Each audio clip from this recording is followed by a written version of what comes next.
Halo teman-teman, selamat datang kembali di YouTube channel Yohanes Prayoga. Bagaimana kabarnya? Tetap semangatkah untuk belajar trading? Wah, pasti semangat lah ya. Kalau enggak, aku semangatin. Oke teman-teman, kita akan melanjutkan di playlist kita. Taman kanak-kanak sudah selesai. Ya, taman kanak-kanak sudah selesai. Sekarang kita menginjak sekolah dasar. Masih membahas tentang broker. Dan terakhir kita membahas tentang broker. Dan ini akan sampai universitas ya. Silabusnya sampai universitas. Dan ini kita masuk ke kelas 1 sekolah dasar. Sekarang membahas tentang panduan memilih broker yang baik. Panduan memilih broker yang baik. Buat teman-teman yang baru, silahkan subscribe dulu, di like ya, dinyalain loncengnya ketika aku mau membuat video baru atau sudah mengupload video baru, itu akan ada notifikasi, jadi kalian tidak telat untuk belajar. Dan kita belajarnya step by step dari beginner dulu, bener-bener dari awal dulu, mengenal dulu sampai nanti ke technical analysis dan segala macam untuk tradingnya lebih baik lagi gitu ya. Oke, kita sekarang akan mulai ke tahap bagaimana cara memilih broker yang baik dan enak digunakan, itulah ya.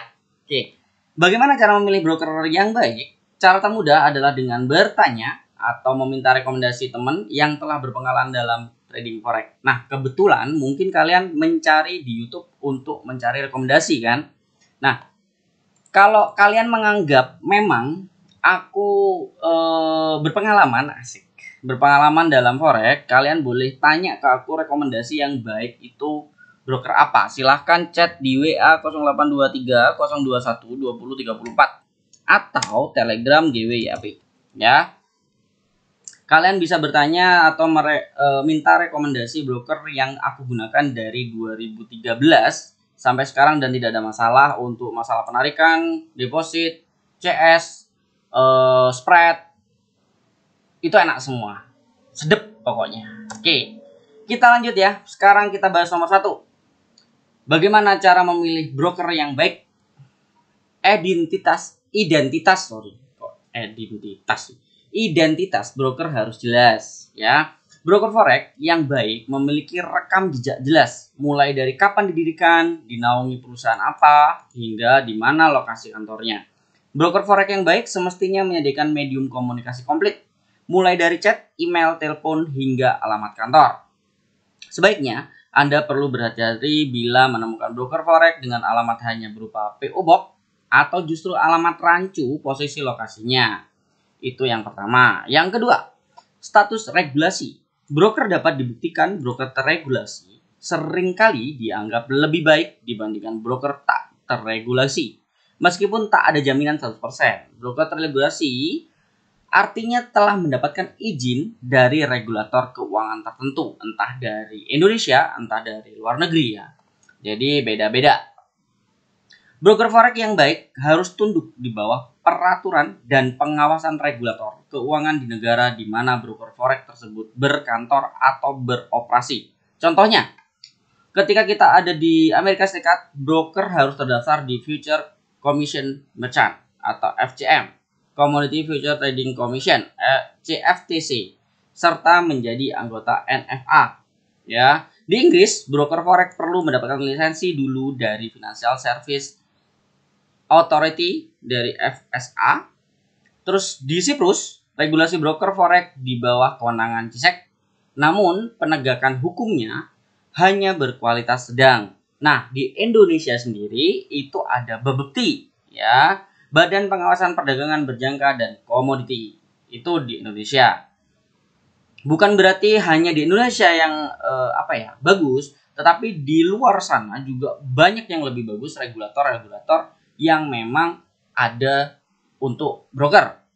Jadi kalau teman-teman Indonesia atau marketing Indonesia yang dibilang kalau semuanya kita menggunakan broker yang regulatornya adalah dari luar negeri, itu ilegal. Ya, ilegal karena bukan di Indonesia. Tapi bukan berarti regulasi dari luar negeri itu jelek. Ya, bukan berarti regulasi dari luar negeri itu jelek. Jadi setiap negara itu punya regulasi masing-masing. Biasanya broker akan mencantumkan status regulasi pada situsnya. Ada, selalu ada, tetapi harus kita cek. Namun, kadangkala ada entitas mengaku terregulasi di suatu negara, padahal itu tidak benar. Oleh karenanya, Anda perlu melakukan cross-check di website regulator terkait guna memastikan kebenarannya. Daftar lengkap regulator dan link menuju situs masing-masing dapat Anda akses di daftar regulator broker forex. Tak ada salahnya bila Anda sengaja memilih broker forex tak terregulasi. Karena tak sedikit pula jumlah broker seperti itu yang ternyata handal. Akan tetapi, sebaiknya hindari broker forex yang secara nyata melakukan penipuan mengenai status regulasinya. Ya. Lanjut ke nomor 3, layanan pelanggan, customer service atau customer support. Ini sangat banyak dibutuhkan biasanya. Komunikatif, komitmen broker dalam memberikan support minimal 5 hari seminggu harus menjadi persyaratan utama. Semakin lengkap metode komunikasi, email, telepon, fax, Skype, chat, semakin baik. Fasilitas live support bisa sangat membantu kita ketika membutuhkan asistensi guna mengatasi masalah-masalah teknis saat bertrading forex. Jadi aku pernah ada broker baru, itu CS-nya itu kalau di chat itu nggak bisa, atau live-nya itu selalu offline. Itu ada. Jadi lebih baik cari yang benar-benar customer service itu responsif, terus habis itu cepat untuk menanggapi masalah. Itu karena penting banget, ya. Memang biasanya layanan pra penjualan lebih baik daripada layanan pasca penjualan. Maka kita ambil sederhananya saja, ambil servis pra penjualan saja sudah mengecewakan, apalagi nanti kalau sudah jadi nasabah, gitu ya. Untuk kita chat aja yang online aja kadang nggak dibales atau nggak ada respon yang baik, gimana kalau kita nanti kalau ada masalah yang besar, kayak gitulah anggapannya. Nomor 4, fasilitas broker forex memudahkan dan sesuai kebutuhan Anda. Setelah membuktikan identitas, regulasi, dan keandalan CS broker, langkah berikutnya adalah meninjau layanan dan fasilitas tradingnya. Pada umumnya, trader akan memilih atau menilai broker baik bila menyediakan 1. Spread rendah. Biasanya ditanya ini. Spread rendah, semakin dekat dengan 0 semakin baik. Tetapi ada kalanya teman-teman itu mencari spread, contoh di broker merah, spreadnya 3 pip Euro USD, USD, tapi mereka nyaman. Sebenarnya bukan karena spread rendah juga. Banyak teman-teman yang nyaman, yang cepat, banyak mungkin bantuannya. Kalau ada masalah itu responnya cepat, itu kadang mereka lebih nyaman, ya. Nggak selalu spread itu harus kecil, nggak selalu kok. Oke. Leverage mulai dari 1:100, leverage yang terlalu tinggi hingga ribuan bisa berbahaya dan mengakibatkan cepat bangkrut. Tetapi jika lebih rendah dari 100, maka akan mengekang Anda saat akan membuka posisi trading.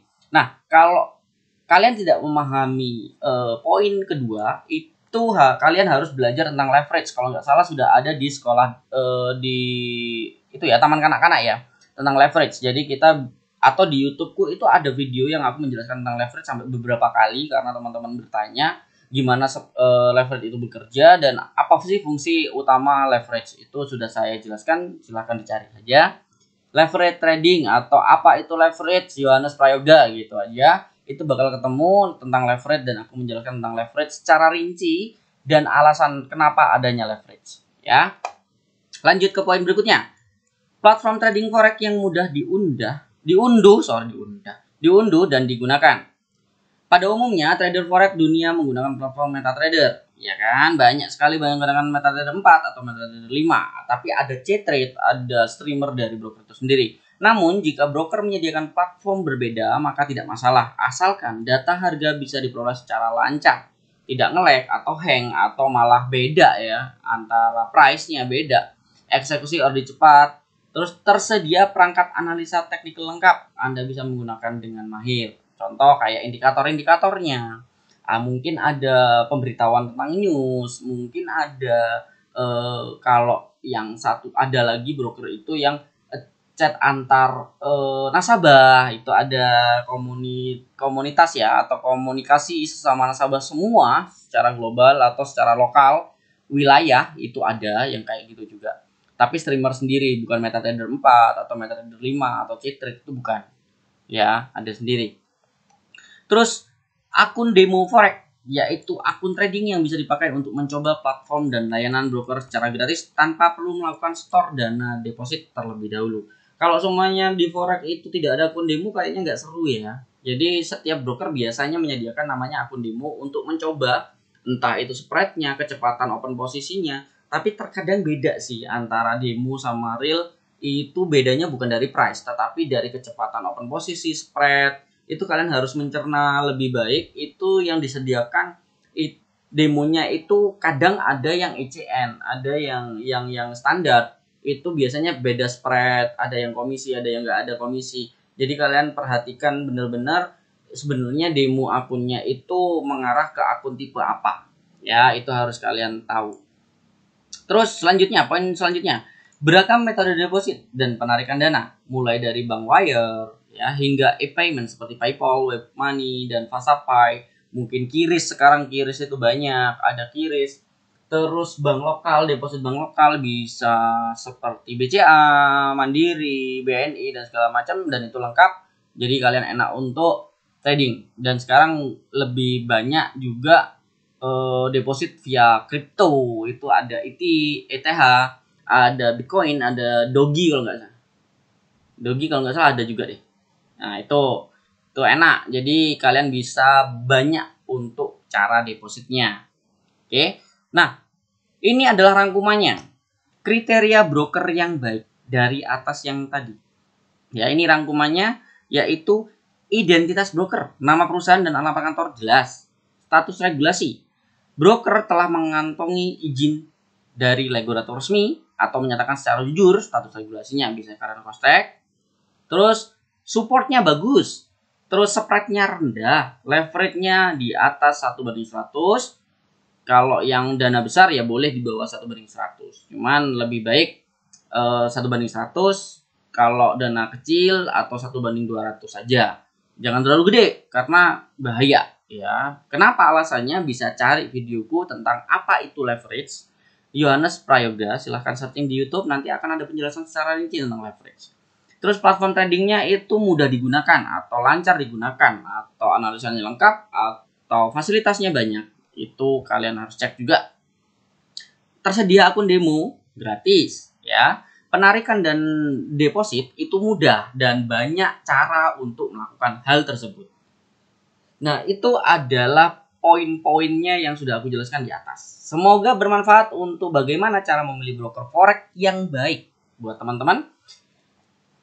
Sabar dulu karena kita masih dasar ya, karena masih sekolah dasar, jadi belum masuk ke dalam analisa teknikal, analisa fundamental. Kayaknya kalau fundamental aku nggak terlalu master, aku takut menyesatkan. Lebih baik aku skip dulu kalau fundamental, mending aku technical analysis yang sudah aku pahami. Gitu ya. Nantikan video-video selanjutnya, nantikan video-video pembelajaran selanjutnya. Di kelas berikutnya adalah kelas 2 sekolah dasar, di mana kita akan masuk ke dalam analisa dalam forex. Jenis-jenis analisa, analisa teknikal, analisa fundamental, analisa sentimen pasar, manakah analisa terbaik dalam forex, itu akan kita bahas di kelas 2. Kita akan tunggu saja ya. Dan kelas 2 ini kemungkinan sangat banyak nantinya, di mana kita menjelaskan tentang analisa ya. Terus selanjutnya itu bakal lebih banyak lagi. Ada support resisten untuk menentukan support resisten, trend line dan segala macam, konsep bounce, breakout dalam trading forex. Terus abis itu ini masih belum, ini cuma support resisten doang. Candlestick kelas 6. Abis itu masih banyak sebenarnya. Nah, apalagi nanti di sekolah menengah ya, indikator banyak. Ini bukan hanya ini doang, ini banyak. Nanti tinggal kita tunggu saja ya. Nyalain loncengnya, like, komen kalau masih teman-teman belum paham, atau chat ke aku langsung untuk merekomendasikan broker mana yang aku gunakan dan kalian bisa ikut bareng aku di broker tersebut. Terima kasih banyak. Saya Yohanes Prayoga. Happy trading dan happy investasi. Bye bye.